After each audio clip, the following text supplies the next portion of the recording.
Baik pemirsa, ini adalah bagian dari ikhtiar ya. Kita berikhtiar agar Allah memberikan jodoh dengan cara kita menjalankan perintahnya. Allah menyeru kepada kita bersedekah. Kalau bersedekah nanti Allah akan penuhi segala hajat kita. Di antaranya urusan jodoh. Cuman pertanyaannya adalah gimana kalau urusan jodoh? Kan jodoh itu tidak ada nilainya. Kalau rumah ketahuan, mobil ketahuan. Ya. Saudara mau, saya ulangi dikit ya. Saudara mau punya mobil baru. Mau punya mobil baru. Caranya gimana? Sedangkan saudara cuma punya duit misalkan 20 juta. Kalau saudara tempuh jalan-jalan manusia, ini berkelok-kelok nih. Panjang gitu, nggak berkesudahan ya. Tidak berkesudahan, panjang. Jangan tiru cara manusia. Saudara tiru caranya Allah. Saudara beli ini mobil cukup dengan 20 juta ini. Saudara bagiin aja ke orang miskin. Punya 20 juta, langsung tet, nolin tuh duit, bagiin ke orang susah. Insya Allah habis tuh duit 20 juta, ente nggak punya lagi dah.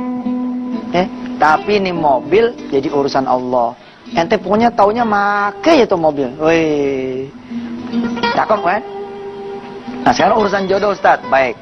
Kalau tidak ada nilainya, kita lah yang memberi angka sendiri. Kira-kira bagaimana maunya? Nah, kita tentuin dulu nih jodoh nih. Umpama harga pokok suami. HPS. Kita ambil, kalau buat pemula kira-kira yang gajinya 2 jutaan deh ya. Apa mau langsung yang 10 juta? Oke, boleh. Nggak apa-apa. Kan Anda bilang, ente tentuin sendiri, ente mau harga berapa, mau barangnya bagaimana. Betul kan? Kayak kita mau beli apa gitu kan, kita tentuin sendiri dong. Kita sanggupnya beli berapa, harganya berapa, jenisnya apa, tipenya apa, tonnya berapa. Begitu juga urusan jodoh. Kita misalkan tetapkan, oke, HPS-nya harga pokok si suami 10 juta. Gajinya sebulan 10 juta. Penghasilannya sebulan 10 juta. Ente kaliin dulu 12. 12 nih maksudnya apa Ustaz? Ini 12 bulan. Anggap aja ente beli suami setahun dulu dah gitu. Kalau emang dirasa bagus, perpanjang ente sedekahnya. Ini beneran nggak bohong loh. Rumah tangga yang jarang sedekah, cepat habisnya, cepat matinya. Nggak percaya ente nih bilangin. Nih udah 12 bulan dulu, ya kan? Ini berapa nih di sini? 10 juta kali 12 bulan berapa di sini? 120 juta. Nah ketemu kan angkanya tuh?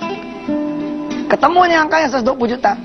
Tapi ada harga pokok, tentu ada harga variabel dong. Ya kan? Harga variabelnya misalkan nikahan. Nah nikahan kalau ini mantu 10 juta, kira-kira pantasnya 100 juta ya kan? Kalau ini mantu 10 jutaan ya kira-kira 100 juta, berarti di sini 100 juta. Jumlahin lah. 220 juta. Nah tembak 10% dari sini. 10% kali 220 juta. Ketemu udah angkanya. Berapa? 22 juta rupiah. Tinggal kita nanya nih sama si perempuan. Kalau emang yang datang perempuan, gimana Mbak? Ada nggak yang duit 20 juta? Ustadz, nggak ada. Kalau nggak ada, kalau nggak ada, ininya kecilin. Kalau nggak dapet yang KW 1, lu beli yang KW 2, ya kan? Nggak ada yang baru, lu beli yang second, nggak apa-apa. Ini kita turunin nih, ya. Kita jadiin 2 juta. 2 juta kali 12 sama dengan 24 juta. Oke? Lalu harga variabelnya nikahan. Yang namanya mantu penghasilannya 2 juta, ya nggak usah mewah-mewah dong. Ya kan? 10 juta jadi, lu pakai tikar aja, nggak usah pakai tenda. Ya, ambil somai, bakso itu 10 juta kelar. Di sini 10 juta. Berarti totalnya berapa ya? 34 juta. Nah udah ketemu angkanya 10%. Nah begitu udah ketemu 10% dari 34 juta berapa ya? 3,4 juta.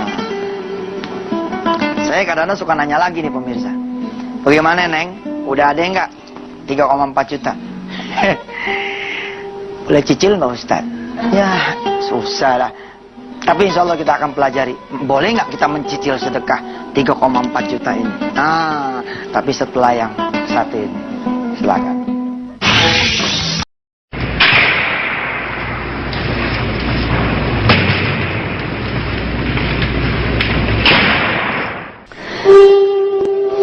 Assalamualaikum warahmatullahi wabarakatuh. Apa kabar pemirsa? Mudah-mudahan kemarin pada saat kita ngaji tentang sebab kejatuhan Anda semua, Anda tidak berkecil hati, melainkan besar hati. Hari ini kita akan belajar tentang solusinya. Solusi bagaimana sih setelah kita jatuh? Adalah sahabat saya Rusdi, Masya Allah, dia pengusaha baju ya. Dia mensuplai baju-baju ke pabrik-pabrik besar, ke produsen-produsen besar, sampai ke toko-toko besar di Indonesia. Terus di ini dulunya maaf ya, tukang penjual lem tikus. Sampai kemudian dia berkenalan dengan sholat malam, sholat tahajud yang akan kita bahas pada pagi hari ini. Kemudian dia giatin sholat malamnya, dia kemudian Allah angkat dia punya derajat. Beberapa waktu sebelum kita siaran pada pagi hari ini, alhamdulillah dia memberikan hadiah mobil Alphard, ya. Tapi bukan buat Yusuf Mansur, buat bininya. Nggak apa-apa, kita dapat beritanya kan. Sebab apa? Saya belajar dari dia bahwa saya dapat mobil Alphard ini udah nggak ada artinya, Ustaz. Sebab Allah ngasih tiap malam buat saya dunia dan segala isinya. Setiap kali saya sholat malam 2 rakaat. Subhanallah. Saya mengenal juga keluarga Mas Jody dan Mbak Anik dari warung penyet ya, warung steak dan shake. Masya Allah, ketika saya menginap di rumahnya, pengusaha yang satu ini yang punya 50 cabang di mana-mana di Sultanah Air. Allahu Akbar. Anaknya ikut sholat malam di belakang Mas Jody, Mbak Anik juga di belakang. Allahu Akbar. Ketika kemudian sholat subuh berjamaah, satu keluarga kemudian keluar dari rumahnya. Nah, saudara, bagaimana dengan saudara yang katanya susah, yang katanya banyak masalahnya, banyak hajatnya, sekilan pengen motor aja, ampun susahnya minta ampun. Padahal motor kan cetek gitu ya, Masya Allah 10 juta gitu, kira-kira 12 juta, segitu aja kita susah banget ya. Nah, yang begini ini kita akan pelajari. Ada sholat malam, ente pada malas. Karena itu kita punya derajat di bawah, ekonomi di bawah. Bangsa ini ya, kalau kemudian masyarakat bang, bangun malam semua, di tengah malam kemudian kita sholat, satu Indonesia, Amerika bisa kita beli ya. Tapi sekarang kita dibeli sama Amerika. Gara-gara gimana? Sholat malam kagak, sholat subuh kesiangan, sholat asar mepet ke maghrib. Insyaallah deh ya, kita perbaiki. Kita niat mulai malam hari nanti kita akan sholat malam tanpa putus, insyaallah. Niatnya lillahi ta'ala dan doanya agar Allah naikkan kita punya dunia. Baik pemirsa, sebelum kita lanjutkan, kita mengaji dulu bersama Syekh Muhammad. Silahkan pemirsa, kita akan melanjutkan pembahasan Kamis yang lalu tentang afsya'us salam wa atimut ta'am, memberi salam, memberi makan. Nah, yang ketiga ini kita lihat ya. Yang ketiga ini adalah wasallu bil-lail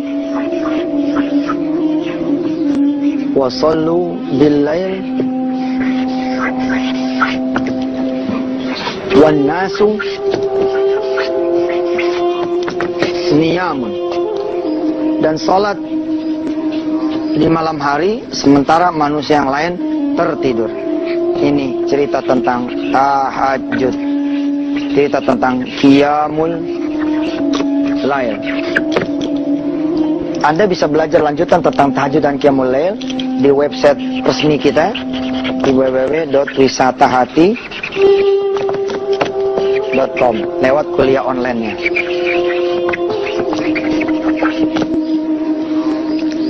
Jadi ini perintah dari Rasulullah, kalau pengen diangkat derajatnya, pengen masuk surga dengan tenang, selamat, ya hidup di dunia enak, coba sholat malam di saat manusia yang lain tertidur.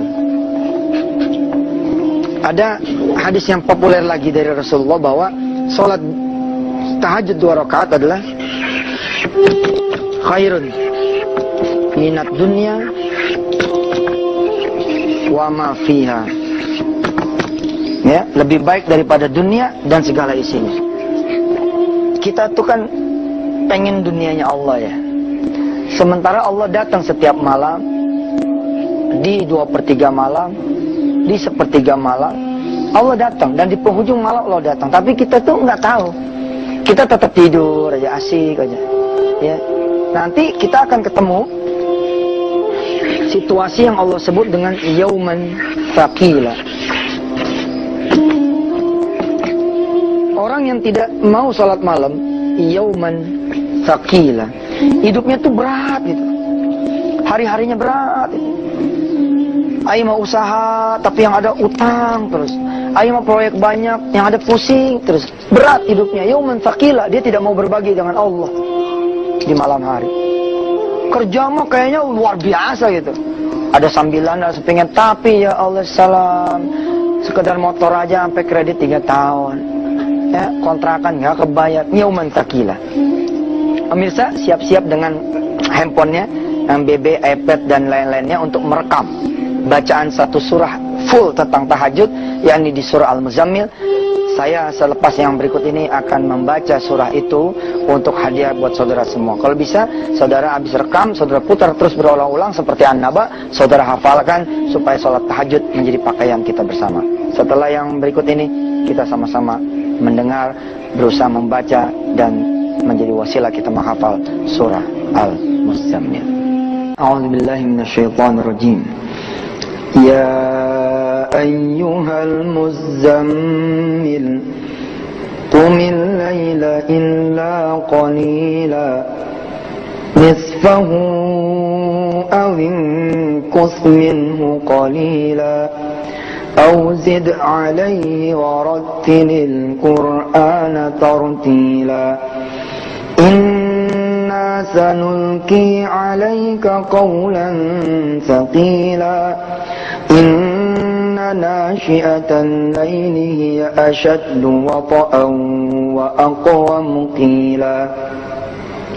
Inna laka fin nahari sabhan tawila. Wadhkur isma rabbika wa tabattal ilayhi tabtila. Rabbul masyriqi wal maghribi la ilaha illa huwa fattakhidhu wakila. Wasbir ala ma yakununa wahjurhum hajran jamila. Wadharni wal mukazzibina ulin na'mati wa mahhilhum qalila. Inna ladayna ankalan wa jahima wa ta'aman dha ghussatin wa 'adhaban alima. Yawma tarjuful ardu wal jibalu wa kanatil jibalu kathiban mahila. Inna arsalna ilaikum rasulan shahidan alaikum kama arsalna ila fir'auna rasula fa'asa fir'aunur rasula fa'akhadnahu akhdan wabila. فكيف تتقون إن كفرتم يوما يجعل الولدان شيبا السماء منفطر به كان وعده مفعولا. إن هذه تذكرة فمن شاء اتخذ إلى ربه سبيلا. إن ربك يعلم أنك تقوم أدنى من ثلثي الليل ونصفه وثلثه وطائفة من الذين معك والله يقدر الليل والنهار. علم أن لن تحصوه فتاب عليكم فقرؤوا ما تيسر من القرآن. علم أن سيكون منكم مرضى وآخرون يضربون في الأرض يبتغون من فضل الله وآخرون يقاتلون في سبيل الله فاقرؤوا ما تيسر منه وأقيموا الصلاة وآتوا الزكاة وأقرضوا الله قرضا حسنا وما تقدموا لأنفسكم من خير تجدوه عند الله وخيرا وأعظم أجرا واستغفر الله إن الله غفور رحيم صدق الله العظيم. Nah pemirsa, ini dia ayat tentang sholat malam. Masya Allah, kalau kita mau sholat malam, memang sih di surah Al-Muzammil kalimatnya bukan yauman thaqila, tapi qaulan thaqila. Tapi qaulan ini kan qaul min qaulillah, dari perkataan Allah Subhanahu wa taala. Kalau Allah udah bilang hidup ente berat, udah berat betul kan? Betul loh, orang terseok-seok. Masya Allah ya, utang ente segede gunung tuh. Bila mana kemudian ente subhanallah nih bisa mau sholat malam, apalagi ente mau pakai Ustaz Yusuf Mansur punya cara ya. Ini kan memang suka dibid'ahin sama orang. Tapi saya sih bilang, udahlah ente jangan suka ngebid'ah-bid'ahin orang deh. Bismillah dah, coba cari baiknya gitu loh. Nih, aneh bilang sama ente pada, coba 40 hari ya, berturut-turut ente duha, ente sholat malam, jaga yang wajibnya di masjid. Ini nggak ada utang ente yang nggak lunas nih. Lunas deh. Ente mau nyari kerjaan, cari aja di sejadah duha, di sejadah sholat malam, di sejadah sholat fardu. Langsung di masjid, di rumahnya Allah. Orang lain nyari kerjaan yang Allah antar sama ente. Gila kan? Ente nyari apa? Nyari jodoh. Allah nanya sama ente mau berapa? Beneran ini. Allah nanya ente mau berapa? Asal ente pantas mah dikasih sama Allah. Cuma kan kayak saya juga nggak pantas. Ya, jodoh nih. Kenapa orang sulit nyari jodoh? Sebab nyari jodohnya di pinggir jalan. Ya. Coba nyari jodoh langsung di pabriknya jodoh. Oh, keren kan? Di pabriknya jodoh.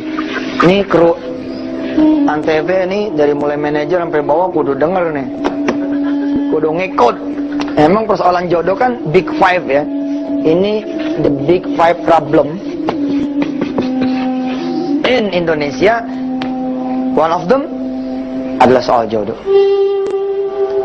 Bangunin anak. Nah, bangun dong. Bangun dong.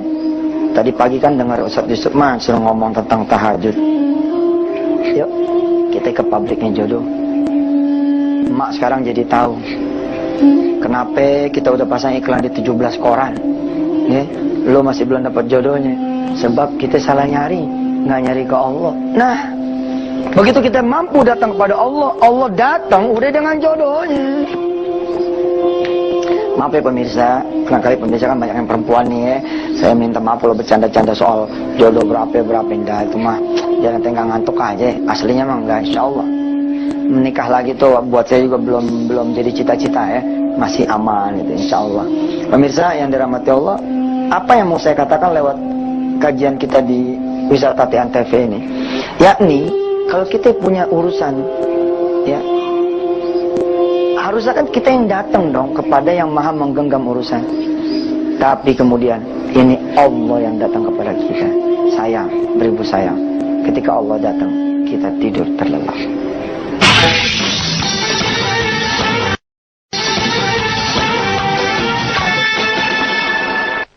Pemirsa, kalau saudara tidak ada usaha untuk bisa bangun malam, memang Anda tidak akan pernah bisa bangun malam. Yang terpenting adalah Anda punya niat supaya bisa bangun malam. Lalu kemudian dari ikhtiar. Apa aja ikhtiarnya? Bisa niru caranya Yusuf Mansur. Cara saya atas Allah zaman dulu, ya. Di antaranya adalah satu, pindah tidur dari zona nyaman ke zona tidak nyaman. Ya. Tentu saja ini di luar Anda kenceng niatnya itu. Ya Allah, ya Allah, ya Allah gitu. Saya pengen bangun malam, tolong bangunin. Di luar itu, Anda coba pindah tidur dari zona nyaman ke zona tidak nyaman. Saudara tidur tadinya di kamar, coba di lantai. Coba pindah ke ruang tamu. Kalau perlu Anda tidur di pinggir jalan, ya kan? Insya Allah, masuk angin. Lo tidur pinggir jalan. Tapi boleh kan kalau di kampung-kampung kita ya kan, suka ada balai-balai ya kan. Nggak ada salahnya kita sambil ngeronda gitu. Anda coba tidur di masjid. Anda minta kemudian merebut bangunin ketika dia kemudian mau tarhim. Allahumma salli wa sallim zid wa an'im wa tafaddal wa barik. Nah, ketika kemudian pada tahrim tuh minta tolong bangunin. Yang ketiga ya, jadi Anda pindah ada niat gitu, niat yang pertama. Yang kedua, Anda pindah zona yang tidak nyaman. Jangan sampai kasur Anda menjadi masalah buat Anda. Jangan sampai kamar AC Anda jadi masalah. Jadi kalau perlu, kalau emang AC itu membuat Anda menjadi susah tidur, jual aja AC-nya. Jual aja. Kalau bikin ente tidur jadi nyaman, ente jadi rugi. Belum tentu ente pada bisa sholat malam di hari esok, kan? Sejatinya ya, Allah mah akan bangunin Anda bila mana Anda kemudian mau bangun. Ketika Anda nggak mau bangun, emang Allah nggak bangunin Anda semua. Ini kesempatan loh dari Allah Subhanahu Wa Taala buat Anda semua. Yang mana Allah datang membawa apa yang Anda butuhkan, Anda perlukan. Yang keempat, dulu nih cara saya belajar adalah coba minum air sebanyak-banyaknya. Anda minum banyak, nanti Anda bakalan pengen pipis. Nah, pada saat pengen pipis itulah, kemudian saudara langsung sambut dengan mandi, ya, lalu wudhu, dan kemudian sholat malam.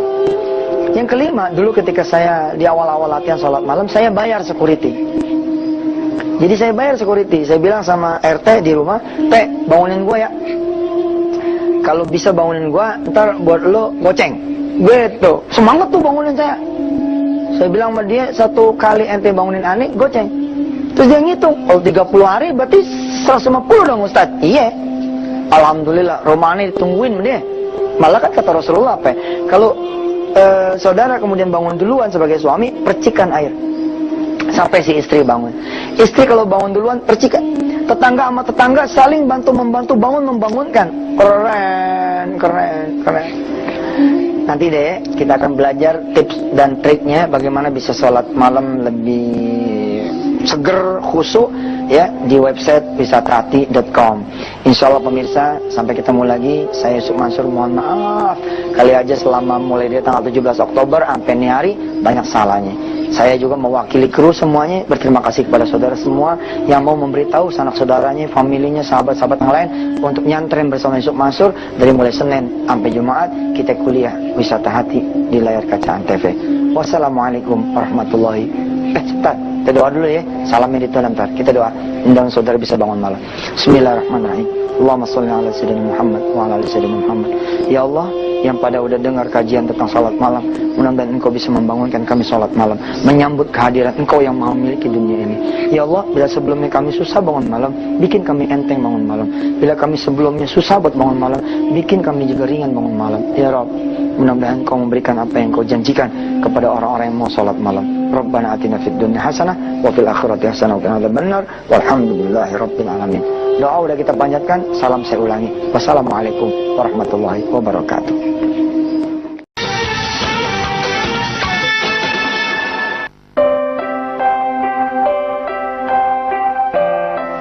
Ibu, kenapa sih kita disuruh sholat puasa? Oh, sudah sholat yang puasa ya? Sayang, kita ini orang beragama.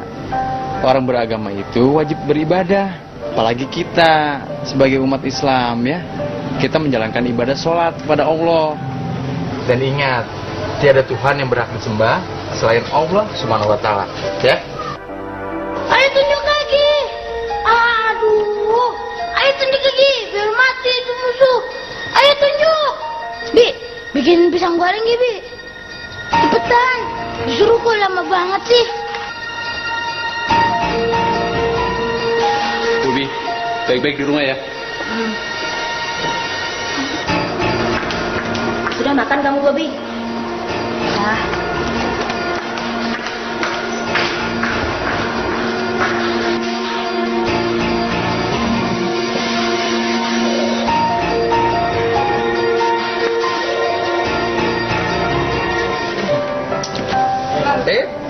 Sayang, sebelum makan berdoa dulu seperti yang dicontohkan oleh Rasulullah ya. Kan ada hadisnya. Wahai anak kecil, sebutlah asma Allah. Makanlah dengan tangan kanan. Oh, gitu ya? Gitu aja ya? Pinter. Baru mam ya. Ustaz. Nah, Sahabat wisata hati, ya mudah-mudahanlah kita bisa menjadi orang tua yang bisa mengajarkan anak-anak kita, menasihati anak-anak kita langsung dengan lisan kita dan dengan sikap kita. Ya enggak? Langsung dengan juga contoh-contoh dari kita sebagai uswatun hasanah bagi anak kita. Nah, tatkala Umar bin Abi Salamah masih anak-anak, Rasulullah Muhammad sallallahu alaihi wasallam pernah menasihatinya. Ini perkataan Rasulullah. Ini perkataan Rasulullah, sahabat, ya. Ya ghulam. Lihat bagaimana Allah memanugerahkan kepada Rasulullah ini kelembutan. Kepada musuh-musuhnya, Masya Allah, asyidda'u alal kuffar, tapi ruhama'u bainahum. Bahkan kepada anak-anak Rasulullah nggak bilang, sini lu, sini. Nggak gitu. Beda ya sama kita ya. Sini lu. Oh, Rasulullah Masya Allah, ya ghulam, wahai anakku. Samillah, lihat, nanti kita apalin bareng-bareng. Samillah, sebutlah nama Allah. Sebutlah nama Allah. Ya ghulam. Satu-satu nih ya, supaya kita bisa meresap dan hafal. Samillah, sebutlah nama Allah. Wakul biyaminik,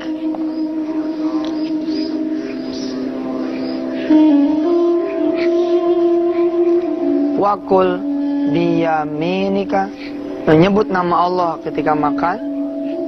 Wakul biyaminik, dan makanlah dengan tangan kanan.